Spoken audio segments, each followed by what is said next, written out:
नमस्कार दोस्तों, खाड़ी के देशों में भयंकर युद्ध छिड़ा हुआ है। ईरान ने पूरा रीजन धुआं धुआं कर रखा है। इस बीच ईरान के सुप्रीम लीडर अली खamenei की मौत की खबरें आ रही हैं और ईरान ने अभी भी मिसाइलें दागना बंद नहीं किया है।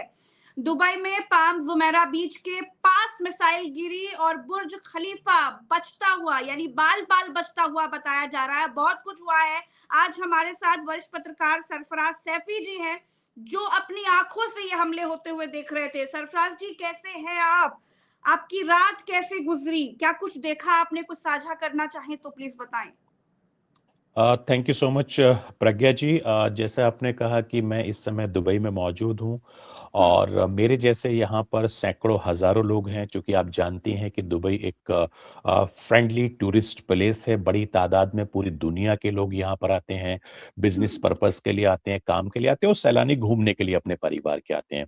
जैसे आपने कहा कि रात कैसे गुजरी, हम्म। शाम तक तो बहुत ठीक था, लेकिन जब रात के 12:30 बजे जब आपके फोन में यूएई सरकार की तरफ से एक अलर्ट जारी किया गया, उसके बाद में थोड़ा लोगों में एक थोड़ा डर सा माहौल हुआ, क्योंकि ये पता था दिन में कि आबू धाबी में एयर स्पेस पे अटैक हुआ है।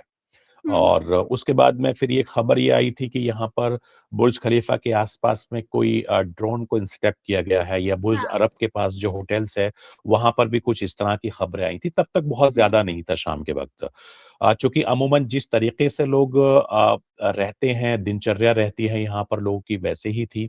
सब अपनी मीटिंग्स में थे, अपने काम में बिजी थे। और चूंकि अमूमन वीकेंड पे दुबई बहुत शांत रहता है, बहुत भीड़ भाड़ चिल आउट करने वाले लोग अपने काम को तरीके से करते हैं, चूंकि एक तो रमजान का पवित्र महीना भी चल हम्म। रहा है। हम्म। तो रोजा इफ्तार जब हम करने के लिए बैठे, उसके तुरंत बाद ये खबर आई कि भाई यहाँ कुछ हुआ है। हम्म।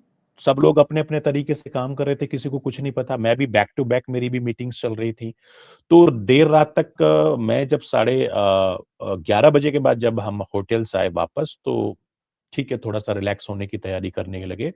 12:30 बजे मोबाइल में एक मैसेज बजता है कि आपको टेक केयर रहना है, बाहर नहीं जाना है, जरूरत अगर पड़ेगी तभी जाए वरना नहीं जाए। उसके बाद में सायरन बजता है। हम सारे ही लोग होटल से नीचे लॉबी में जाते हैं। सब ओके। कंट्री के लोग थे, हिंदुस्तान के भी, गुजरात के लोग थे, राजस्थान के लोग थे, अपने उत्तर प्रदेश के लोग थे, दिल्ली से भी बहुत सारे लोग थे और अलग हम्म। अलग कंट्रीज के बहुत सारे लोग थे। क्योंकि मैं इस वक्त बुर्ज खलीफा के बिल्कुल नजदीक के होटल में मैं रुका हुआ हूँ। ये ओके। प्राइम लोकेशन है और मैं खुद इस समय 56 फ्लोर पर मौजूद हूँ। मैं ओके। वीडियो आपको दिखाना चाहता हूँ आपके दर्शकों हाँ, को, यस प्लीज ताकि प्लीज। आपके दर्शक भी इस सब चीजों को देख सकें। ये देखिए, ये तस्वीर बिल्कुल। आपको दिखेगी 10 सेकंड्स के भीतर। ये इस समय ये दुबई का बुर्ज खलीफा का ये एरिया है। आपको अगर शायद आपके व्यूवर्स या आप ये तस्वीर देख रहे होंगे, और ये मेन रोड यहाँ का दुबई का है, जिसे शेख जायद रोड बोलते हैं। यहाँ सारी बड़े कॉरपोरेट ऑफिस हैं, बड़े बड़े बिजनेसेस हैं। और यहाँ पर तमाम जो दुनिया के लोग हैं, हिंदुस्तान की बड़ी तादाद के भी जो लोग हैं, वो यहाँ पर आके अपना कारोबार करते हैं, रुकते हैं। और ये एक पॉश और वीवीआईपी इलाका है। और थोड़ी दूर पे आप देखेंगे तो डाउनटाउन का इलाका कहलाया जाता है। अगर इस तरफ आप देखेंगे, अगर आपको नजर आ रहा होगा, तो सामने बुर्ज हम्म। अरब जो होटल से जहां की आप जिक्र कर रही थी, वहां हम्म। पर वो होटल्स का वो व्यू है, अगर आपको शायद दिख रहा होगा। तो यहां पर शाम तक कुछ नहीं हुआ, लेकिन उसके बाद जब खबर आई तो लोगों में थोड़ा पैनिक सा क्रिएट होने लगा, डर होने लगा, दहशत होने लगा। चूंकि आप जानते हैं कि हिंदुस्तान में अगर कोई चीज होती है तो सोशल मीडिया के जरिए बहुत ज्यादा फैल जाती है, लेकिन यहाँ पर सोशल मीडिया के जरिए या टीवी चैनल्स के जरिए बहुत ज्यादा चीजें नहीं दिखाई जाती हैं, क्योंकि यहाँ पर हम्म। बाउंडेशन बहुत ज्यादा है। हम्म। और इसीलिए सरफराज जब ji, Sarfaraz ji, sorry for interrupting you, but हमने अब अभी जो हमें दिखा रहे हैं सामने बुर्ज खलीफा है, उसके बिल्कुल पास से एक ड्रोन आता हुआ दिखाई दिया था। वो वीडियो शायद आप तक भी पहुंचा होगा, बहुत लोगों ने देखा है। जी, फिर उसको मार जी, गिराया गया था। बुर्ज खलीफा बाल बाल बचा था। तो ये सब चीजें जब हो रही थी तब आप कहाँ पर थे? क्या आप अपनी आंखों से देख रहे थे? हम आपको यहीं कैसा पर थे। महसूस हो रहा था? ओके। मैं जिस जगह बुर्ज खलीफा है, मैं वहीं पर कॉफी शॉप में बैठा हुआ था। कॉफी हम लोग पी ओके। रहे थे, क्योंकि इफ्तार का वक्त हो चुका था। तो कुछ हाँ। नजर नहीं आया, किसी को कुछ नहीं पता यहाँ पर क्या हुआ है, अच्छा किसी को अच्छा। कोई खबर नहीं। जब वीडियो जब हमारे पास आए, अलग अलग जरिए या दुबई के ग्रुप के जरिए और इंडिया के जो व्हाट्सएप के ग्रुप के जरिए, चूंकि लगातार मुझे फोन आने शुरू हो गए, तब मुझे लगा कि यहाँ कुछ हुआ है। तो मैंने जो लोकल हमारे फ्रेंड्स हैं उन्होंने उनसे पूछा कि भाई यहाँ कुछ हुआ है, तो किसी को हम्म। कुछ नहीं मालूम, क्योंकि सब लोग सेम है। जैसे मैंने आपको दिखाया था कि अभी भी आप देखेंगी, कैमरे के जरिए मैं आपको दिखा रहा हूं ताकि आप अच्छे से करें। ये हाँ देखिए हाँ। मेन रोड है, ट्रैफिक कंटिन्यू चल रहा है अभी। यहाँ पर मेट्रो है, वो आपको सामने जाती हुई दिखाई दे रही होगी। तो अमूमन वीकेंड पे फ्राइडे सैटरडे संडे, चूंकि लोगों की छुट्टियां मोस्टली यहाँ पर होती हैं और लोग अपने लाइफ को अपने परिवार के साथ, अपने दोस्तों के साथ, अपने रिश्तेदारों के साथ, सैलानी और या लोकल लोग, वो अपनी लाइफ को हम्म एंजॉय करते हैं। जैसे मैंने कहा कि ये बिजनेस हब है, तो यहाँ किसी को कुछ नहीं समझ में आ रहा था कि क्या हो रहा है क्या नहीं हुआ है। हम्म लेकिन रात में थोड़ा सा अलर्ट हुआ। अभी जिस समय मैं आपसे बात कर रहा हूं उससे ठीक कुछ मिनट पहले एक नोटिफिकेशन फिर आई है। एक हम्म हॉटलाइन नंबर यहाँ जारी किया गया है, 999 करके, नाइन हम्म नाइन नाइन करके। और उसके बाद में एक यूएई सरकार की तरफ से एक गाइडलाइंस भी जारी की गई है कि सोशल मीडिया पर बिना पुष्टि किए कोई चीज आप ना अपलोड कर सकते हैं। जैसा अमूमन हम्म आप देखती हैं प्रज्ञा जी, चूंकि हिंदुस्तान में क्या होता है कि अगर कोई चीज आई हैव होती है तो सीन सोशल दैट, मीडिया पे बहुत, हाँ, दिस काइंड बहुत ऑफ ट्वीट्स। चीजें, हाँ, बहुत ज्यादा हम लोग उसको पोस्ट कर देते हैं, वायरल कर देते हैं। लेकिन यहाँ पर ऐसा नहीं होता है, क्योंकि जब तक यूएई सरकार उसको उसको ओके नहीं करेगी तब तक आप नहीं डाल सकते। यहाँ की ये बाउंडेशन है। एक चीज, यस। क्योंकि आप एक बहुत नॉलेजेबल और एक बहुत ग्राउंडेड जर्नलिस्ट हैं, आपकी बहुत फैन फॉलोइंग है, मैं इसलिए आपको बता रहा हूँ। आप जानते भी हैं कि यूएई में दुबई एक अलग जगह है, शारजा अलग है, और आबू धाबी 115 किलोमीटर के दूर के आसपास है। जो यस पहला धमाका हुआ था वो आबू धाबी में हुआ था, यस। दुबई में नहीं हुआ था। जो एयरपोर्ट है, क्योंकि 3 एयरपोर्ट है दुबई में, यूएई में, एक रसम खेला का है और शारजा का है, आबू धाबी है और इधर अपना दुबई है। तो यस। दुबई एयरपोर्ट पे भी रात धमाका हुआ है, वहां पर भी कई लोग घायल हो गए, जो सरकार लेकिन ने मोस्ट बताया है। सेफेस्ट कंट्री दुबई को कहा जाता है, सेफेस्ट जोन होता कहा जाता है कि दुबई है। आप जब जी, आप वहां पर हैं, इस तरह की चीजें देख रहे हैं, तो क्या महसूस कर रहे हैं? इज इट सेफ और नॉट? देखिए, पैनिक तो है लोगों में, डर तो है, क्योंकि आप और हम इतने सालों से काम कर रहे हैं मीडिया इंडस्ट्री में, लगातार स्टूडियो से मैं भी शोज करता हूं, लगातार हमने भी वर्ल्ड वार की लगातार खबरें मैं दिखाता हूं, क्योंकि प्राइम टाइम शो मैं भी लगातार करता रहा हूं। मैंने भी सैकड़ों शोज किए हैं इन पर। तो जो जो डर और दहशत का माहौल बाकी जगह है, वो अभी दुबई में कम है। लेकिन ये है कि जो लोग एयरपोर्ट पर फंसे हुए हैं, उन लोगों को टेंशन है, क्योंकि उनको जाना है घर, अपने अपने मुल्क जाना है। क्योंकि देखिए, कोई भी इंसान जब कहीं जाता है तो उनकी एक बजटिंग होती है, आप जानती हैं इस चीज हाँ, को। अगर बिल्कुल हम ठीक भी बात। आप भी कहीं लेकिन जाते बहुत हैं। सारे लोग ये जानना चाहते हैं सरफराज जी कि दुबई का इस लड़ाई से क्या लेना देना था? ईरान दुबई पर हमले क्यों कर रहा है? देखिए, ये अभी तक किसी को समझ में नहीं आ रहा, क्योंकि मुझे जहां तक दुबई के बारे में या यूएई के बारे में जितने मैं जानता हूं या जितनी मुझे समझ है, क्योंकि हम्म दुबई के साथ हर कंट्री के रिश्ते बहुत अच्छे हैं। और चूंकि हर दुनिया के हर कंट्री के, चाहे वो ईरान हो, चाहे वो इराक हो, या इजराइल हो, या अमेरिका हो, या इंडिया हो, या कोई भी कंट्रीज हो, उसके सबके बिजनेस ऑफिसेज मोस्टली दुबई में हैं। दुनिया की जो बड़ी बड़ी कंट्रीज हैं उनके बड़े बड़े कॉरपोरेट ऑफिस भी जहां मैं बैठा हूं इसके आसपास ही हैं, 500 मीटर के दायरे में। तो मुझे ये समझ में नहीं आ रहा कि ये क्या है। लेकिन जो हमें खबरें मिल रही हैं, चूंकि आपको मालूम है कि चूंकि इस समय मैं दुबई में हूं, बहुत सारी बाउंडेशन है जो मैं हम्म उस पर बात नहीं करना चाहता। लेकिन जो मुझे इंफॉर्मेशन मिली है उसके अकॉर्डिंग यही है हम्म कि जो ड्रोन है, वो हम्म। जो इनके एयरबेस हैं, जैसे एयरबेस इनका आबू धाबी में है, या ओके। एयरबेस इनका जो दूसरी जगह है, वहां पर ड्रोन जा रहे होंगे, उनको इंटरसेप्ट कर रहे हैं। ये उसका एक मलबा शायद यहाँ गिर रहा होगा, जो मैं हम्म। इसको कह सकता हूं। तो मुझे लग रहा है कि दुबई के साथ ना होकर इसको हम ये कर सकते हैं कि यूएई में जो इनके बेस हैं, ईरान के अच्छा, जो लोग बेस तरह हैं। तरह की बातें कर रहे हैं, जैसे कुछ लोग ये कह रहे हैं कि बौखलाहट में, या फिर अली खामनेई की जैसे मौत की खबरें आई उसके बाद परेशान होकर के बौखलाहट में इधर उधर हमले करने शुरू कर दिए। बहुत सारे लोग ये कह रहे हैं कि यूएस मिलिट्री कैंप्स हैं, मिलिट्री बेसिस हैं, उन जगहों पर हमले किए जा रहे हैं। आप तो वहां पर मौजूद हैं, इसलिए आप सही तस्वीर बता पाएंगे। देखिए प्रज्ञा जी, आप बिल्कुल ठीक कह रही हैं कि जो मिलिट्री बेस हैं यूएस के, अमेरिका के, हाँ। उसको निशाना बनाया जा रहा है। सिविलियंस को यहाँ पर निशाना नहीं बनाया जा रहा है। और जाहिर बात है कि जब मिलिट्री बेस को निशाना बनाया जाता है तो नुकसान होता ही है। ये आप और हम बखूबी जानते हैं। क्योंकि जितने भी जो जहां जहां, चाहे पाकिस्तान की आप बात कर ले, वहां पे भी मिलिट्री बेस है, वहां पे भी निशान बनाए गए, कतर में, दुबई में, और इसके अलावा जो ओमान में, जो अलग अलग कंट्रीज में उनके एयर बेस है, वहां को सबको निशाना बनाया जा रहा है। और आप जानते हैं कि ईरान का जो चेहरा रहा है, जो खamenei साहब थे, जिनकी सुनने में आ रहा है कि अभी कि उनकी मौत हो गई है, उनका इंतकाल हो गया है, वो शहीद उनको लोग कर रहे हैं, उनके बेटे ने उनकी कमान संभाल ली है। तो गम तो है वहां लोगों में, चूंकि विजुअल्स के जरिए हम आप देख रहे हैं, चूंकि मैं दुबई में बैठा हूं और आप लखनऊ में बैठी हैं, तो मुझे जो तस्वीरें हमारे कुलिक्स के जरिए, ऑफिस के जरिए मुझे मिल रही हैं, तो वहां पर भी उनके गम को लखनऊ में भी मनाया जा रहा है। और जो लोग हैं उनको एक हीरो के तौर पर देख रहे हैं। बहुत सारे जो लोग हैं उनको एक आइडियल मानते हैं, बड़ी तादाद में जो उनको मानने वाले लोग हैं। और इस्लामिक कंट्रीज, जितने भी गल्फ कंट्रीज हैं या जितने भी खाड़ी देशों में, बहुत सारे लोग हैं जो उनको पसंद करते हैं, और बहुत सारे लोग ऐसे हैं जो उनको नापसंद करते हैं। ये सबकी अपनी अपनी राय है। क्योंकि अब उनकी मौत की पुष्टि हो गई है, या उनके बेटे ने जो उनकी गद्दी संभाल लिया, उसके बाद क्या होगा, वो किस तरीके से बदला लेंगे, या किस तरीके के हालात बनेंगे, ये अगले 72 घंटे पूरी दुनिया के लिए लेकिन बहुत सरफराज टेंशन सिंह, का काम चार है। पांच मुस्लिम देश भी अगर ईरान के साथ खड़े हो जाते तो इतना कुछ करने की हिम्मत इजराइल नहीं कर पाता। आपको क्या लगता है इस विषय पर? देखिए, मुझे लगता है कि कूटनीति एक बहुत बड़ा विषय है। आप इसको हाँ, हाँ। बखूबी जानती हैं, और हर कंट्री की अपनी एक कूटनीति, एक रणनीति होती है। उस रणनीति को वो किस तरीके से अमली जमा पहना रहे हैं, वो बेहतर तरीके से जानते हैं।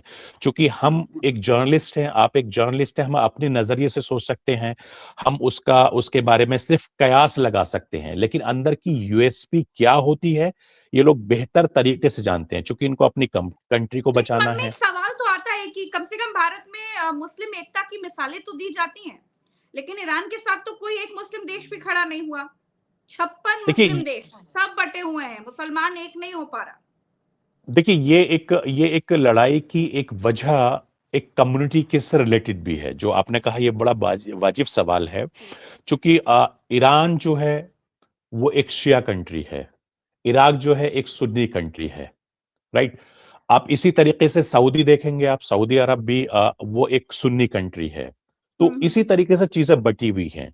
जैसे आप लोग देखिए तो कि शिया हमारे सुन्नी हिंदुस्तान, की जो ये लड़ाई है, मैं थोड़ा और बेहतर तरीके से समझना चाहूंगी, क्या ये इंसानियत से भी बड़ी है? कि अगर सत्ता परिवर्तन के लिए बच्चों को मारना पड़े, किसी देश के जो सुप्रीम लीडर है उनको उनका कत्ल करना पड़े, उनकी हत्या करनी पड़े, तो कुछ भी करे और कोई बोलेगा नहीं। क्यों? क्योंकि शिया सुन्नी की लड़ाई है। देखिए मैं आपकी इस बात से 100% एग्री करता हूं। और as a Indian citizen, as a Muslims, मैं इस बात का घोर विरोधी शुरू से रहा हूं। चूंकि जो मेरे साथ काम करने वाले लोग हैं, मैं पिछले 25 सालों से मैंने बहुत सारे मीडिया चैनल्स को लॉन्च किया है, बड़ी बड़ी पोजीशंस में मैं काम करता रहा हूं। मैं ये जानता हूं, मुझे लगता है कि इंसानियत से बड़ा कोई मजहब नहीं होता। जब हम कल रोड पर थे, तो वहां हर धर्म के लोग थे, हर तबके के लोग थे, जैसे हिंदुस्तान में भी हैं। बहुत सारे लोग की आइडियोलॉजी अलग होती है। भाई, आप कुदरत एक है, आप उसे अल्लाह तो कहें, वही कह रहे भगवान थे वो कहें, लोग गॉड वहां पर कहें। खड़े होकर, जो लोग आपके साथ वहां मौजूद थे, क्या बोल रहे थे कि ईरान के साथ जो हो रहा है वो सही हो रहा है कि नहीं, इजराइल सही कर रहा है क्या, अमेरिका जो कर रहा है वो ठीक है क्या, क्या बोल रहे थे? देखिए मैं आपकी वही बात बता रहा हूं कि आपने जैसे कहा कि इंसानियत की मैं बात कर रहा हूं। हम्म। जो टेंशन में था वो अपने गॉड को याद कर रहा है। जो हम्म। जो मुस्लिम्स थे वो अपने अल्लाह को याद कर रहे हैं, अपने भगवान को याद कर रहे हैं। जिसका जो है वो उसको याद कर रहा है, लेकिन है तो एक ही ना। हम्म। अब उस जिस होटल में मैं रह रहा हूं, इस होटल में बहुत सारे कमरे हैं। सोचिए, अब मैं 56 फ्लोर पर इस समय मौजूद हूं। यहाँ हम्म। हर धर्म का, हर तबके का, हर हर हर किसी को मानने वाला इंसान है। कोई अपने खुदा से, अल्लाह से, ईश्वर से, गॉड से प्रे कर रहा है, लेकिन ईरान सबको अकेला अपनी क्यों जान खड़ा प्यारी है। ईरान अकेला क्यों खड़ा है? ईरान टाइम्स ने एक पोस्ट लिखा था जिसमें लिखा था कि बाकी सब मुस्लिम देश इस्लाम के गद्दार है। ये बात लिखा ईरान टाइम्स ने। देखिए मैंने आपको ईरान कहा कि अकेला क्यों हर खड़ा? देखिए मैंने आपको कहा कि हर कंट्री की अपनी एक पॉलिसी होती है। हर हर हम्म। किसी का अपने काम करने का नजरिया होता है, अपने काम करने का तरीका होता है। एक कूटनीति एक बहुत बड़ी वजह जो मुझे समझ में आती है।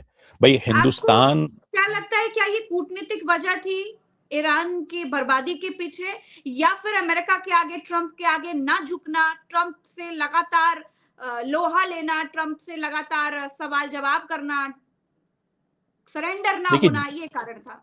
एग्जैक्टली देखिए, जंग किसी मसले का हल नहीं है, बातचीत से मसला सुलझ सकता है। जो खामेनेई साहब थे, वो एक बुजुर्ग सशक्त नेता के तौर पर अपने आप को स्थापित कर रहे थे, और उन्होंने किया भी। जो बाकी मुस्लिम्स कंट्रीज है, उनको एक मैसेज भी दिया। डोनाल्ड ट्रंप को आप जानती हैं, वो सुबह कुछ कहते हैं, शाम को कुछ कहते हैं, रात को अपने फैसले कुछ बदलते हैं। चाहे हमारे साथ, हिंदुस्तान के साथ कितनी कूटनीति रही है उनकी। आप देखिए, हमारे तो प्राइम मिनिस्टर साहब के बहुत अच्छे दोस्त हैं, लेकिन उनके बारे में कई तरह के वो बयान भी दे देते हैं। जब हिंदुस्तान और पाकिस्तान के बीच में ऑपरेशन सिंदूर हुआ, क्या क्या हुआ आपने खूब देखा, आपने खूब दिखाया भी, हमने भी खूब दिखाया।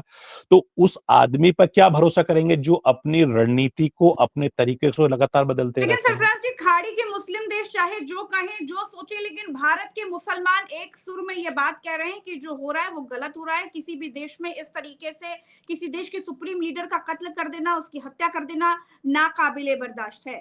मैं आपको ये लखनऊ में बैठकर बता रही हूँ। देखिए बिल्कुल, चूंकि आप लखनऊ में देख रहे हैं और वहां एक बहुत बड़ी कम्युनिटी वहां रहती है, उनका अपना एक व्यू है, आपका एक अपना इंडिविजुअल व्यू है, मेरा एक अपना इंडिविजुअल व्यू है, मैं सबकी भारत अपनी का अलग व्यू राय बता है। रही हूँ, भारत के लेकिन मुसलमानों का व्यू बता लेकिन रही जहां तक हमारे हिंदुस्तान की बात है, ये बात हम बड़े फक्र से कहते हैं, चूंकि मैं हूँ। तो फ्रिक्वेंटली ट्रैवलिंग, बिल्कुल, और मैं शिया सुन्नी दोनों का व्यू बता रही हूँ, हाँ मैं वही बता हर रहा हूं। कम्युनिटी। चूंकि चूंकि जिस तरीके से लोगों के जहन हैं, मुझे नहीं लगता कि हिंदुस्तान से बेहतर कंट्री कोई दुनिया में है। हिंदुस्तान से ज्यादा भाईचारा किसी दुनिया के किसी कंट्री में मुझे नहीं लगता। मैंने अपनी इस लाइफ में नहीं देखा। मुझे मुझे बड़ा प्राउड फील होता है कि जब हम इंडिया से कहीं दूसरी कंट्री में जाते हैं और बड़े प्यार से हम कहते हैं, क्योंकि हम अपनी मर्जी से रोड क्रॉस कर सकते हैं, अपनी आपको मर्जी से यू आप टर्न ले सकते आपके हैं। हिसाब से क्या जो ईरान के साथ हुआ वो ठीक हो रहा है, अमेरिका ठीक कर रहा है, या फिर आप इसराइल का साथ देंगे? देखिए, मैं इसमें कुछ नहीं कहना चाहूंगा, ये मेरा एक निजी व्यू है, और मुझे मुझे नहीं लगता कि इसमें मुझे कोई राय देने की जरूरत है। राय देने की इसलिए जरूरत नहीं है क्योंकि वो कंट्रीज का मामला है।